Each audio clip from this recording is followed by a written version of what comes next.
Bueno, voy con el segundo video, les voy a compartir la presentación. Ahí está cargando. Bueno, ahí estamos. Bueno, en este segundo video vamos a conversar sobre la parte inferior de la jerarquía que les mencionaba en el video anterior, que se encarga de ejecutar los movimientos. Y las estructuras que se encargan de esto son la médula espinal y los músculos esqueléticos. Voy a hablar básicamente de la médula espinal, pero todo lo que explique para la médula también aplica para los núcleos motores del tronco encefálico que se encarga de los movimientos de cara, cabeza, cuello, globos oculares. ¿Sí? Bueno. Entonces, lo primero que les quiero decir es que las motoneuronas de la médula espinal se ubican en el asta anterior o ventral, ¿sí?, de la sustancia gris. Estas son las motoneuronas, perdón, estas que están acá en negro, ¿sí?, dibujadas, son las que envían axones o proyecciones que inervan el músculo esquelético.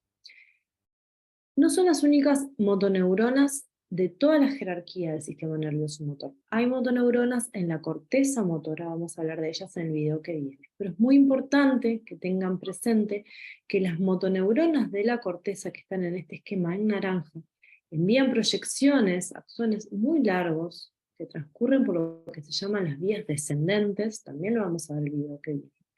Y estos axones de las vías descendentes están aquí en este corte transversal de la médula marcadas en naranjita, envían colaterales, ¿sí?, que inervan o interneuronas o a las motoneuronas inferiores, que son de las que vamos a hablar en este video.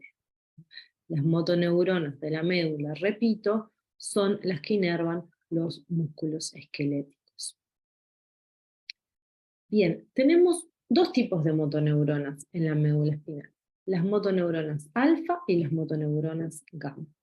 Las motoneuronas alfa están aquí en este esquema, dibujadas en color negro, envían axones que inervan a las células del músculo esquelético, a las fibras del músculo esquelético, que se llaman fibras extrafusales, y que son las responsables de generar contracción fuerte, son las responsables de contraerse y por lo tanto generar movimiento en el músculo.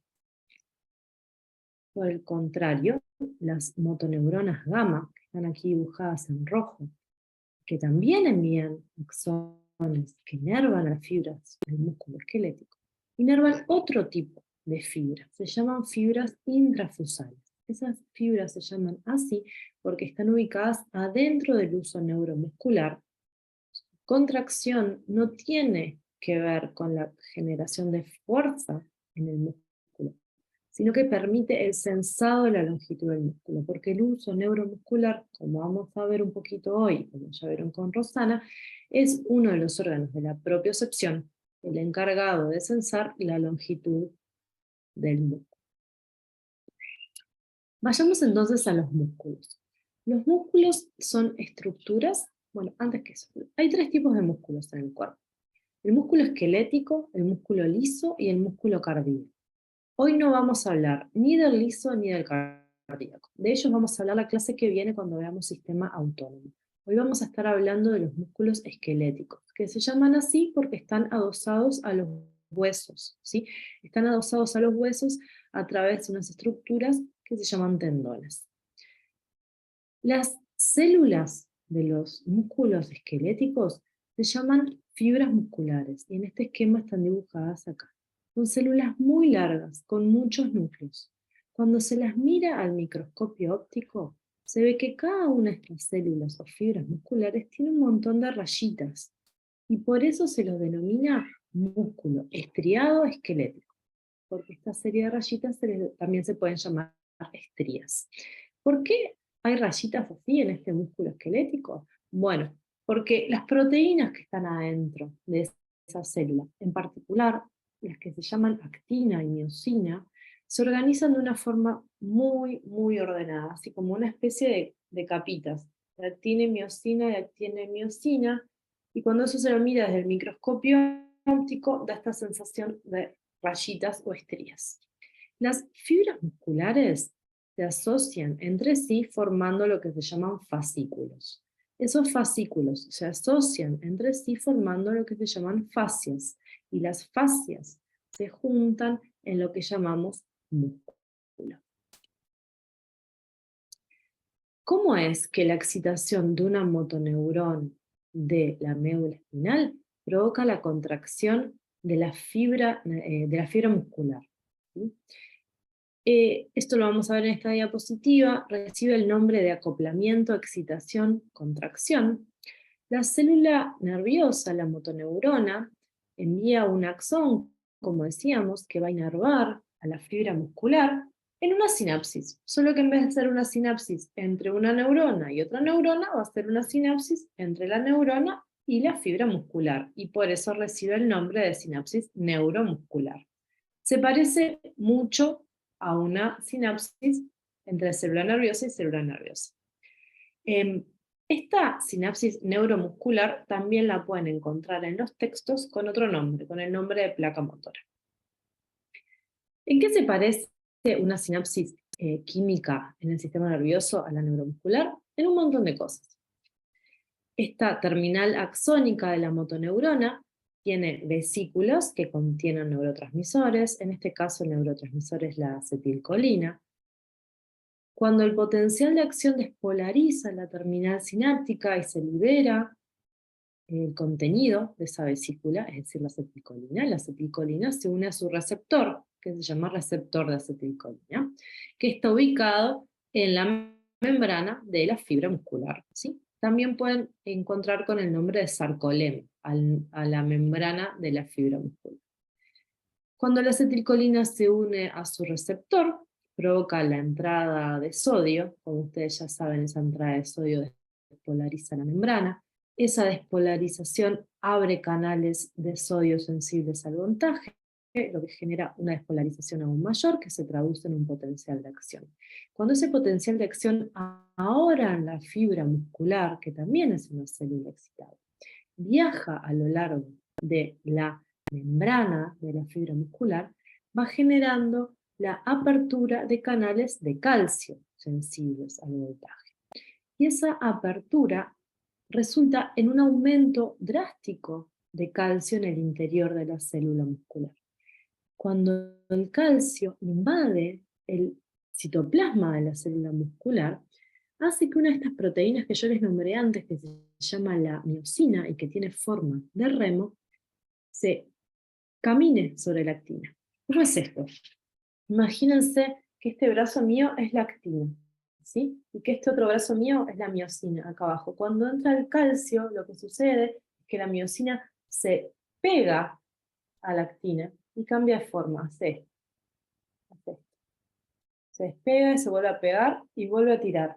Se despega, vuelve a tirar y vuelve a tirar. Y eso va generando el movimiento de la actina. Como la actina está fija en los extremos, ¿sí? El movimiento de la miosina sobre la actina lo que hace es que la actina se vaya moviendo así, y eso genera un acortamiento de toda la fibra en su conjunto. Ahora tengo un esquema en la diapositiva siguiente para que lo vean con más claridad. Decirles también que esa serie de estructuras proteicas de actina y miosina fijas por los extremos se llaman sarcómeros, ¿sí? Y son los responsables últimos de la contracción de la fibra muscular. Cuando termina el potencial de acción, el calcio es rápidamente removido del citoplasma de la célula muscular y eso termina el proceso de contracción. Pero quiero mostrárselos con más detenimiento con esta animación. Entonces, como les decía, lo que sucede es que ahora viene viajando acá el potencial de acción, se libera la acetilcolina de las vesículas, se une al receptor de acetilcolina en la membrana de la fibra muscular, eso genera una despolarización de la fibra muscular, ¿sí? Y acá está marcado el sarcómero. Fíjense, en rosado tenemos a la actina, ¿sí? Y en rojo tenemos a la miosina. Cuando el calcio invade el citoplasma, vean como la miosina es como que va remando o caminando sobre la actina, de los dos lados, ¿sí? Ahora, como la actina está fija acá y está fija acá, este movimiento de la miosina hace tuc, tuc, tuc, tuc, y acorta la fibra, tuc, tuc, tuc, tuc, tuc, y acorta la fibra. Para terminar este proceso, ¿sí?, las mitocondrias principalmente captan todo ese calcio que invadió el citoplasma, y eso disminuye la cantidad de calcio en el citoplasma, y por lo tanto la miosina deja de caminar sobre la actina. Ahora hay dos conceptos importantes que tienen que manejar en relación a cómo se relacionan la médula espinal y las fibras musculares. Es importante que entiendan que una motoneurona alfa de la médula espinal va a enviar una proyección que se ramifica y que va a inervar a varias fibras musculares adentro del músculo, ¿sí? Fíjense, esto es un músculo, acá está el hueso, y marcadas en un rojito un poco más oscuro están todas las fibras musculares que son inervadas por una única motoneurona. Este conjunto de motoneuronas y las fibras que son inervadas por ellas se denomina unidad motora. Cuando esta motoneurona se excita, provoca la contracción de todas estas fibras musculares que están marcadas en rojo oscuro y están dispersas por todo el músculo, de forma que que la excitación de esta motoneurona produce la contracción de fibras que están distribuidas por todo el músculo. Para inervar un músculo completo necesitamos muchas motoneuronas. Ese conjunto de motoneuronas que miradas como un conjunto inervan un músculo completo se llama pulmotor o columna motora. Esto es un corte transversal sucesivo de un pedacito de médula espinal. Fíjense como todas estas células que están acá marcadas en negrito, ¿sí?, son las que inervan un único músculo. Se distribuyen en forma de columna y por eso reciben ese nombre. Entonces, unidad motora, ¿sí?, esto que vemos acá arriba, de una motoneurona a muchas fibras musculares. Es importante que sepan también que una fibra muscular es inervada por una y solo una motoneurona. Y pulmotor o columna motora, el conjunto de motoneuronas necesarias para inervar de forma completa un motor. Entonces allí hablamos de las motoneuronas y de las células musculares, las fibras musculares, que son las responsables de generar la contracción muscular, la fuerza muscular, ¿sí? Pero yo les dije que había otro tipo de motoneurona y otro tipo de fibra muscular. En conjunto, la motoneurona gamma y las fibras musculares intrafusales forman lo que se conoce como uso neuromuscular. También hay otro órgano propioceptivo, que ya vieron con Rosana también, que es el órgano tendinoso de Golgi, que se ubica en los tendones y que permite sensar la tensión que está haciendo un músculo sobre el hueso.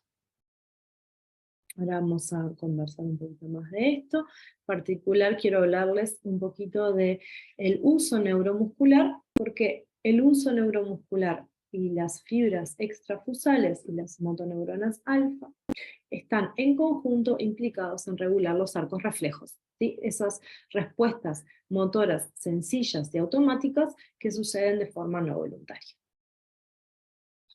¿Por qué se llama uso? No sé si ustedes saben que esto es un uso, es un objeto, una herramienta que sirve para hilar fibras textiles, es uno de los objetos más antiguos en la humanidad, se siguen usando hasta el día de hoy, pero tienen esta forma, ¿no?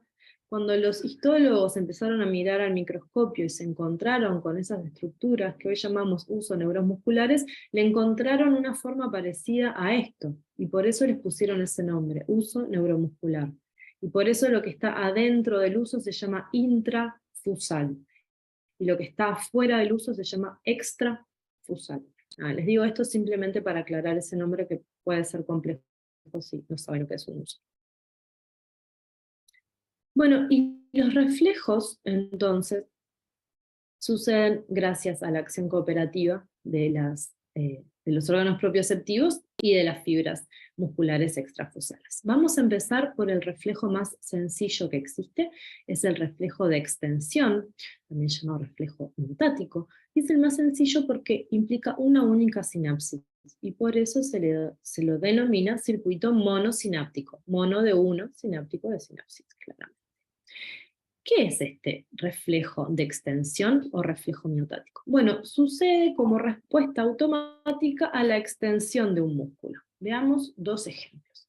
En el primer ejemplo que está en este esquema, supongamos que una persona está con el brazo así, alargado, ¿sí? Y de repente le ponen algo en el brazo, en la mano. Por ejemplo, es un mozo al que de repente le ponen una bandeja con vasos, con platos, ¿sí?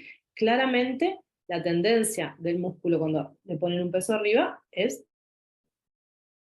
hacer un movimiento hacia abajo, ¿verdad?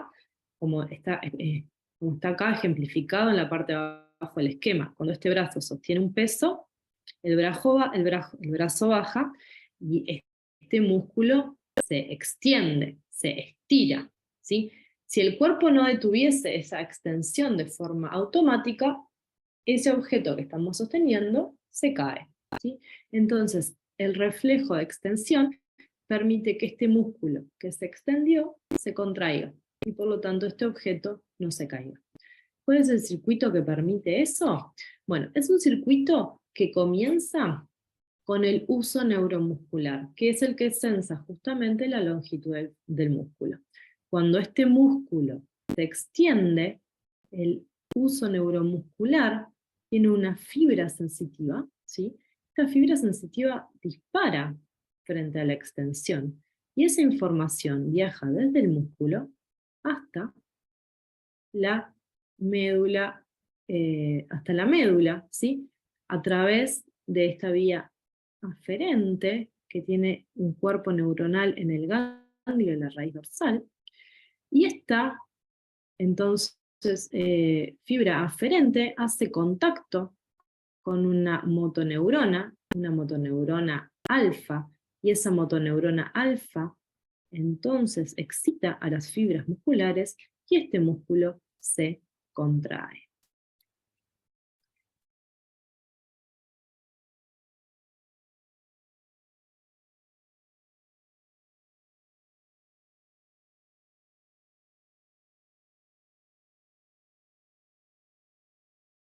Bueno, perdón, se me estaba acabando la batería. A ver si vuelvo a compartir la pantalla.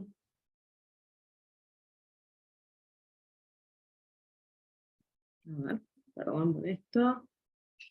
Bueno, me estoy poniendo. Vamos de vuelta. Ahora sí. Entonces, esto, les acabo de explicar el reflejo de extensión miotático, que es un circuito monosináptico. Este circuito es sumamente importante para los ajustes posturales que estábamos comentando en el video 1. Cuando estamos parados de forma vertical, por ejemplo, estamos continuamente haciendo pequeños balanceos hacia adelante y hacia atrás. No nos damos cuenta de esto, no lo percibimos, pero cada vez que hacemos un pequeño movimiento hacia adelante, el músculo de la pantorrilla se estira. Y este estiramiento dispara este circuito monosináptico y permite que la pantorrilla se contraiga y que el cuerpo no se desplace hacia adelante, es decir, evita que nos caigamos. Así que gracias a la actividad de estos circuitos muy sencillos, logramos automatizar buena parte de nuestros ajustes posturales.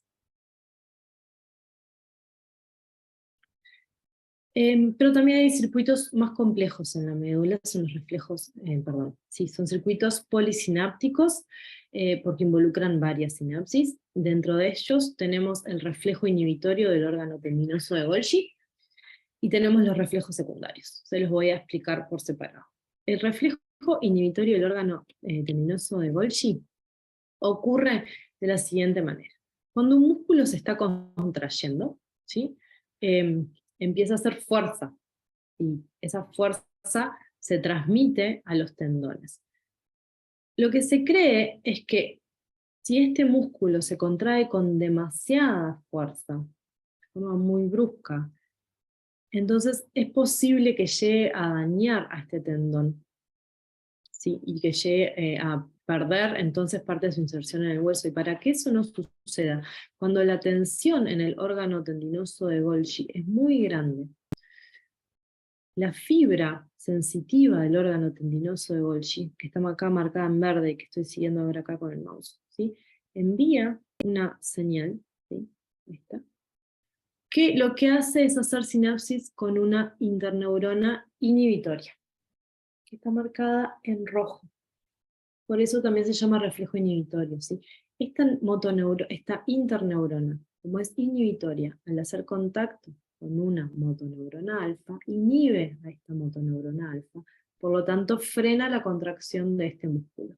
Es decir, el músculo se contrae, eso activa el órgano tendinoso de Golgi, el órgano tendinoso de Golgi activa la interneurona inhibe a la motoneurona alfa y cesa la contracción. Es un reflejo de inhibición de la contracción. Y se cree de vuelta la función de proteger entonces a el cuerpo de tensiones excesivas sobre los huesos. Fíjense que tenemos acá una sinapsis y acá otra sinapsis, por eso es polisináptico. También los reflejos secundarios, ¿sí? Que ocurren con una base del reflejo monosináptico que vimos antes, pero los complejizan, involucran más de una sinapsis. Este es un caso que todos ustedes seguramente conocen porque en algún chequeo médico seguramente les hicieron esta pruebita donde se les golpea el tendón que está aquí en la rótula, ¿sí? Cuando se golpea este huesito, este tendón, se golpea acá, y por lo tanto este músculo se extiende, ¿sí? Entonces se dispara el reflejo monosináptico que vimos antes, y que está acá marcado en azul, ¿sí? El músculo se estira, entonces la neurona aferente hace sinapsis acá con la motoneurona alfa. La motoneurona alfa causa la contracción de este músculo. Hasta ahí nada nuevo. Sin embargo, no sirve de nada contraer este músculo si al mismo tiempo no inhibimos a su músculo antagonista, ¿sí? De forma que este músculo se contraiga, pero este se relaje.